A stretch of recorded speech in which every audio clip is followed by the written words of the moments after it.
ওরে বাবা, S of wands বন্ধুরা, five of pentacles, the emperor and the star. বন্ধুরা, এই মানুষটি কিন্তু ভীষণভাবে হুম, এক বলবো ভীষণ মানে তার একটা অ্যাটিটিউডকে ক্যারি করে, বাট তার মধ্যে কিন্তু প্রচুর পাওয়ার আছে।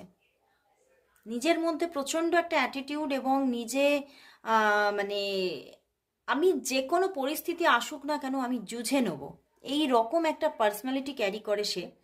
অ্যান্ড ভীষণভাবে আমি বলবো এখানে এখানে তোমার প্রতি আমি বলবো ভালোবাসার জায়গাটা কিন্তু এখানে দেখাচ্ছে। সে কিন্তু প্রচণ্ড আশাবাদী এবং সে প্রচণ্ড আশা করে আছে তোমার, এবং কোথাও যে সে তোমার থেকে মানে ল্যাক হয়েছে সেটা কিন্তু এখানে দেখাচ্ছে না। এখানে কিন্তু ইনি তোমার